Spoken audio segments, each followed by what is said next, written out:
Hello students and welcome to EPG Pathshala. I am Dr. Shafari Nagpal, Associate Professor at Human Resource Development Center, Bhagat Phool Singh Mahila Vishwavidyalaya, Sonipat. Let us start with the paper Development of Management Thoughts, Principles and Types under the title Human Resource Management. Today we will study about the early contributors in the field of management. After completing this module, you will be able, firstly, to understand the great classical theories of management, secondly, to enable a sense of humor about the beginning of the contributors towards the management practices, thirdly, to build a relationship between early management thoughts and modern thought of control. Now let us see how the early contributors started with. The early contributors, they include Chester Bernard, who studied the organization in a systematic way and defined the organizations in two types. The Frank and Lillian Gilbreth, who were considered the founders of modern industrial management, who sought to improve workers' productivity while making their work easier. Gant contribution, who is often seen as disciple of Taylor and a promoter of scientific school of management. In his early career, with the influence of Taylor and Gant's aptitude for problem solving resulted in the attempts to address the technical problems of scientific management. In this module, we will learn in detail their contributions in management. Let us start the early contributor Chester Bernard. Chester Bernard was the president of the New Jersey Bell Telephone Company. He served in various other organizations too. His critical writings include The Functions of the Executive in the year 1938 and Organizations and Management written in the year 1948. The Elementary Conditions of Business Morals. His writing had important impact on the human organizations. In this organization theory, he adopted a sociological approach, and in dealing with the functions of executive, he stressed on the importance of the leadership and communication. Bernard divided the organizations in two parts. One is formal and informal organizations. He said that informal organization is an important part of the formal organization. Now let us study the general framework defined by him. Bernard considered corporations as cooperative structures, which he defined as a complicated of physical, biological, non-public and social components that are in a selected systematic relationship via motive of corporation of two or greater people for at least one particular give up. Basically, in line with the Bernard, we enter into cooperative arrangements to accomplish matters we cannot do of our own. He viewed corporations in biological terms corresponding to a residing organism that seeks to survive in antagonistic surroundings. He also diagnosed that company isn't self enough. However, he desires to depend on assets from the outdoor surroundings that allow it to function and also limits a company moves. For example, an organization need capital, hard work, equipment, sources to feature and achieve its desires. However, technological know-how and technology are assets inside the environment that can be tapped through an employer, but also restriction what it can accomplish. We cannot attain a purpose. This is outdoor the legal guidelines of the physics, for instance. Consistent with Bernard, an agency wishes to acquire system equilibrium. In this context of the principle, attaining equilibrium includes interrelated tactics. The primary system relates to the stability of the employee's trade and its outside environment. The second one technique attempts to stabilize the contributions that contributors of the business enterprise make to the company's collective cause and degree of pleasure. Both the corporation and individuals receive within the exchange. Now let us study Bernard's contribution to management thought. Bernard suggested social system approach to management. His main contribution to management thought can be described as the theory of formal organization. Let us study firstly the theory of formal organization. Bernard gave a theory of legal organization. He defined it as a system of continuously coordinated activities of forces of two or more persons. According to him, organization consisted of human beings whose activities were coordinated and therefore becomes a system. According to the Bernard, initial existence of structure depend upon three elements. Firstly, the willingness of a person to contribute efforts to the cooperative system. Secondly, there should be an objective of corporation. Third, there should be proper communication system which is necessary. Now let us understand with the help of example the organization structure defined by him. For example, at the top of an organization is the president, under whom there are various vice presidents, under which there are decision, managers and legal people. Under them there are further the accounting, marketing, human resource, entry level functions of an organization. Now let us secondly analyze the Bernard's organizational equilibrium. Bernard suggested an equilibrium model describes the balance achieved between the contributions of the members of an organization and return contributions made by the organization to the fulfillment of the individual goals of the members. Bernard treated the organization as a separate from the environment where it works. The people working in the organization have two roles, a personal role and an organizational role. And there should be a balance between what employees get out of the organization. For example, money, status, recognition, etc. and what they contribute in the form of time, knowledge, discomfort, production and similarly. Let us look at this diagram in which we can see there are three factors: environmental, social and economic. The environmental factors is a viable natural environment can be there, and in the social, nurturing community, economic sufficiency and economy. These overlap and they create a sustainable development. When the environment and the social they overlap, there is a sustainable natural and the built environment. When the environment and the economics overlap, there is a sustainable economic development, and when the social and the economic overlaps, there is an equitable social environment. But when all the three they mix and they overlap each other, there is a sustainable development. With this diagram, I hope that you would be able to understand the organizational equilibrium. Now let us move to the third point, acceptance theory of authority. Bernard did not agree with the classical concept of authority, where it comes from top to bottom. He said that powers comes from the bottom. In his opinion, power is confirmed only when it is accepted by a person to whom it has been addressed. Disobedience of such communication is a denial of authority. According to Bernard, the decision as to whether an order has the authority or does not lies with the people to whom it is addressed. It does not reside in persons of authority or those who issues these orders. Thus, in Bernard's view, if subordinate does not accept his manager's authority, it does not exist. A person will take the authority under the following conditions. Firstly, he can and does understand the communication. Secondly, at the time of his decision, he believes that it is not inconsistent with the purpose of organization. Thirdly, at the time of his decision, he believes it is to be compatible with the interest as a whole. And lastly, he is able to comply with it, mentally as well as physically. Both formal and informal organizations coexist in every enterprise.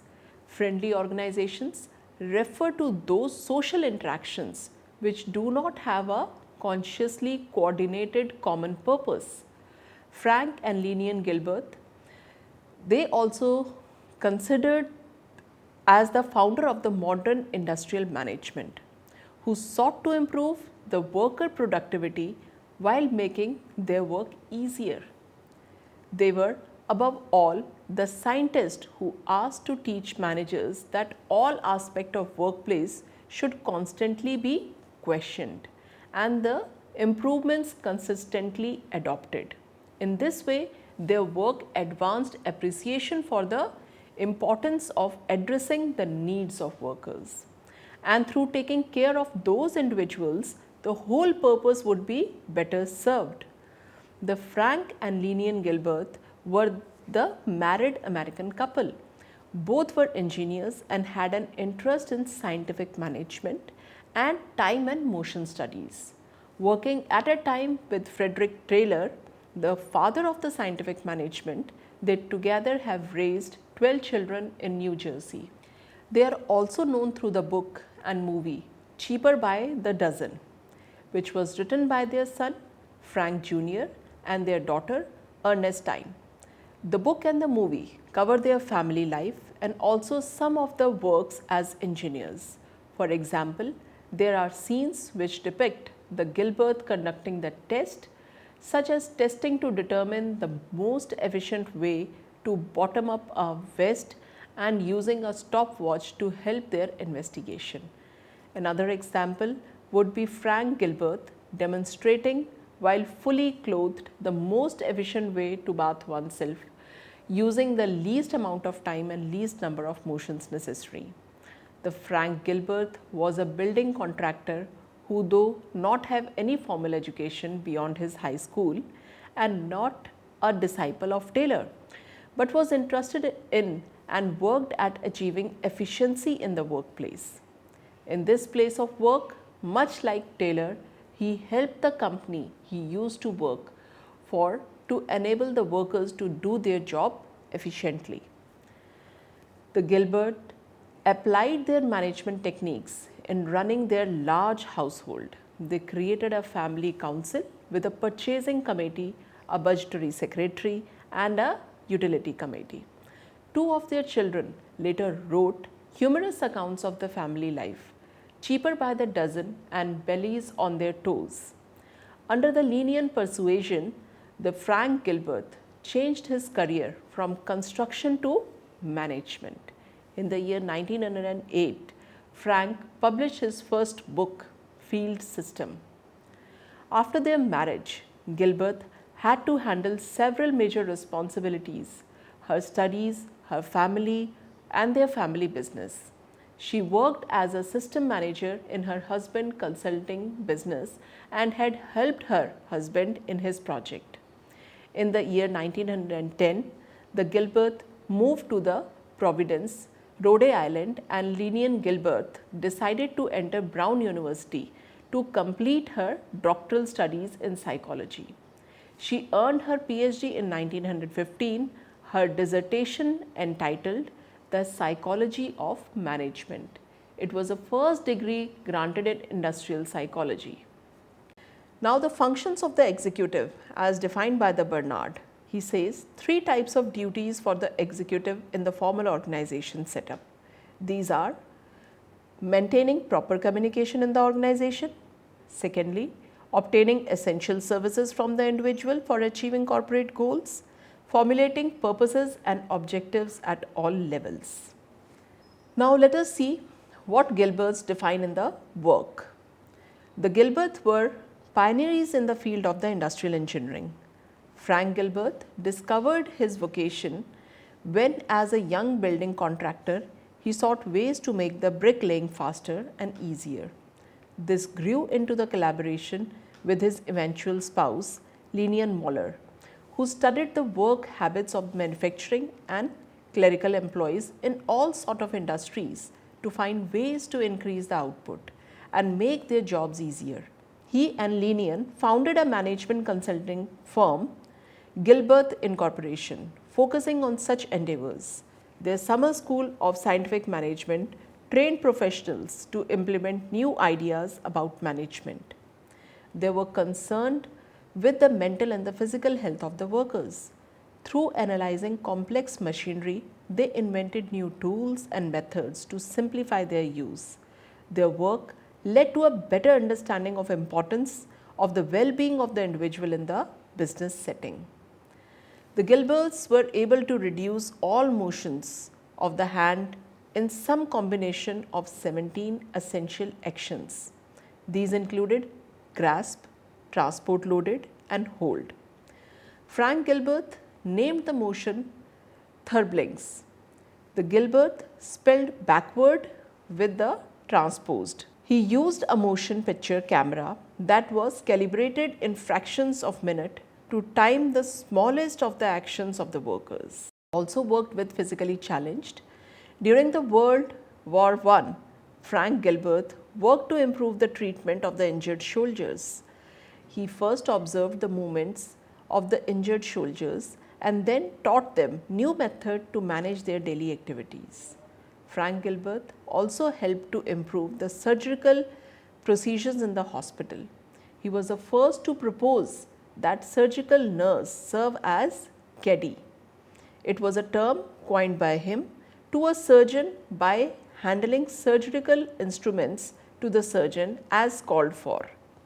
He also devised the standard techniques used by the armies around the world to teach the recruits how to rapidly disassemble and reassemble their weapons even when blindfolded or in total darkness. These innovations have been arguably helped save millions of lives. They were the pioneers in agronomics. After the death of her husband, Lillian turned her attention towards household work and increasing the efficiency of the kitchen appliances.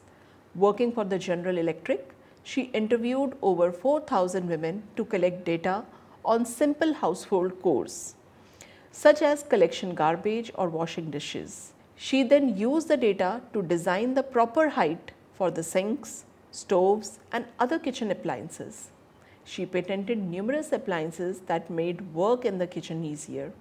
In her two works, namely The Homemaker and Her Job in the year 1927 and in the another writing, Living with Our Children in the year 1928, she wrote that the home needs to be a happy place to live, where everyone would achieve fulfillment.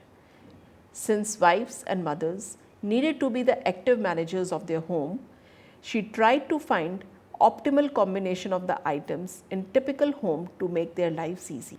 In relation to Taylorism, although the Gilbert's work is often associated with that of the Frederick Taylor, there was a substantial philosophical difference between Gilbert's and Taylor. The symbol of Taylorism was a stopwatch, and the Taylorism was primarily concerned with reducing the time of processes. The Gilberts, however, sought to make the operations more efficient by reducing the motions involved. They saw their approach as more concerned with the workers' welfare than Taylorism, in which workers were often perceived primarily about profit. This led to a personal rift between the Taylor and Gilbert, which after the death of the Taylor turned into a feud between the followers of the Gilbert and Taylor. After the Frank's death, Lillian took steps to heal the rift, although some friction remained over questions of history and intellectual property. Now let us see the legacy. The Gilberts were, above all, scientists who sought to teach managers that all aspects of the workplace should constantly be questioned and improvements invariably adopted. Their emphasis was on one best way, and the Thurblings predates the development of the continuous quality improvement, which stands for CQI, as described by the George in the year 1968 to 98, and the late 20th century understanding that repeated motions can lead to the workers' experiences repetitive motion injuries. Although the Gilbert and the Taylor worked independently, their approaches towards improving the efficiency logically complemented each other. while Gilbert's focus on action and Taylor's on time, as time and motions are two sides of effectiveness improvement coin. Indeed, the two fields eventually became time and motion study. Henry Gantt was born into a family of prosperous farmers in Maryland in the year 1861. His early years, however, were marked by some deprivation as the Civil War brought about changes to the family fortunes. He graduated from the Johns Hopkins College in the year 1880 and was a teacher before becoming a draughtsman in 1884 and qualifying as a mechanical engineer. From the year 1887 to 1893, he worked at Midvale Steel Company in Philadelphia, where he became the assistant to the chief engineer, who was Frederick W. Taylor, and then superintendent of the casting department. Gantt and Taylor, they worked well in their early years together, and Gantt followed the Taylor Simmons Rolling Company and also to Benthlehem Steel, and from 1900, Gantt became well known in his right as a successful consultant as he developed interest in broader, even conflicting, and aspects of the management. In the year 1917, he accepted a government commission to contribute to the war effort in Frankfurt Arsenal and for the Emergency Fleet Corporation. Now let us study the Gantt contribution. Gantt is often seen as a disciple of Taylor and a promoter of the scientific school of management. In his early career, with the influence of the Taylor, the Gantt aptitude for problem solving resulting in the attempts to address the technical problems of scientific management.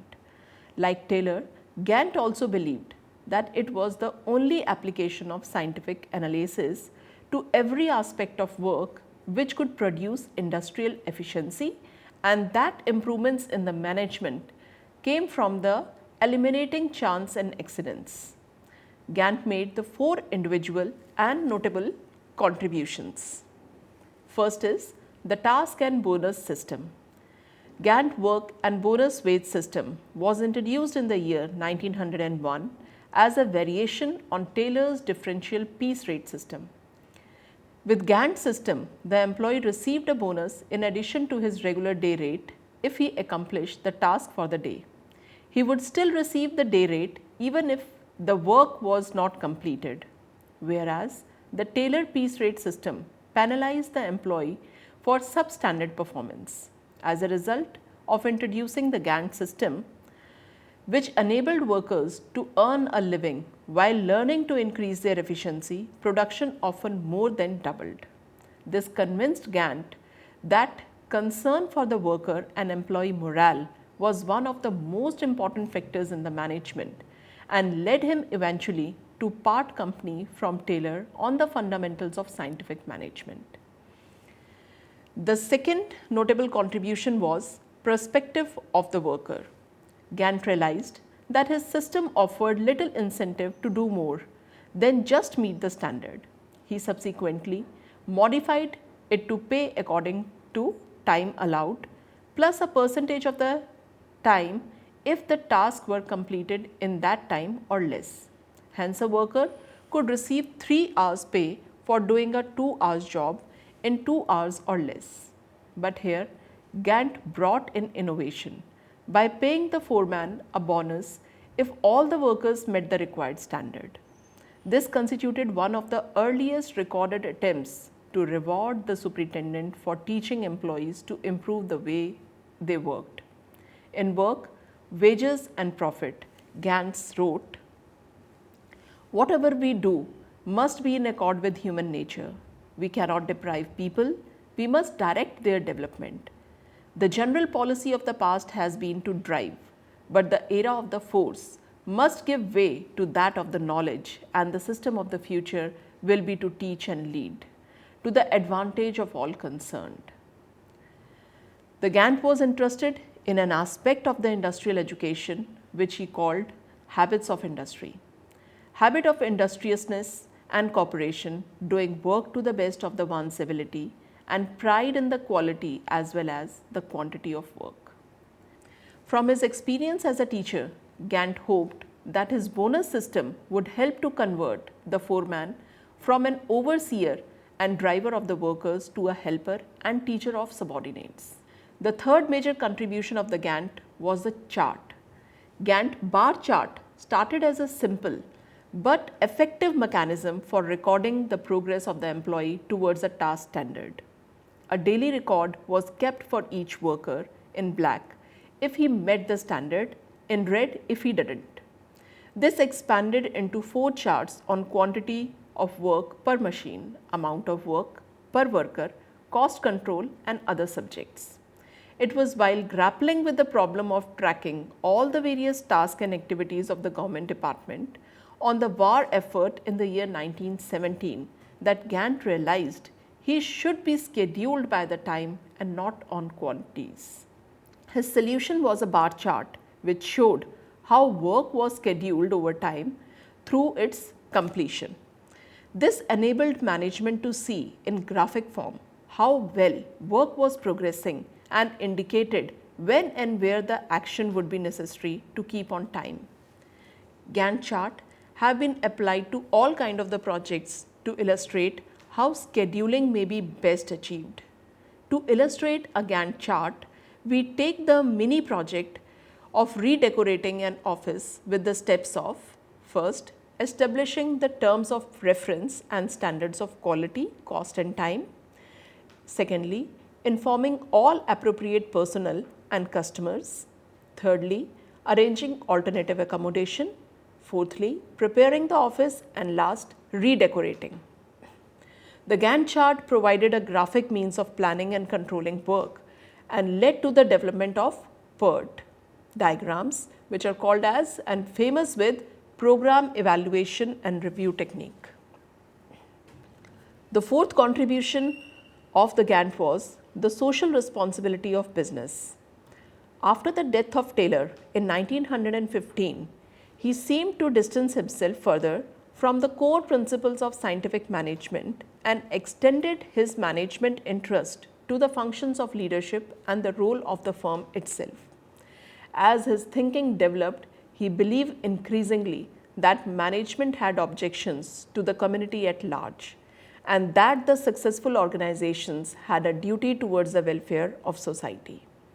In organizing for the work, he argued that there was a conflict between profit and service, and that the businessman who says that the benefits are more important than the service he renders, he states, has forgotten that his business system had a foundation in service, and as far as the community is concerned, has no reasons for existence except the service it can render.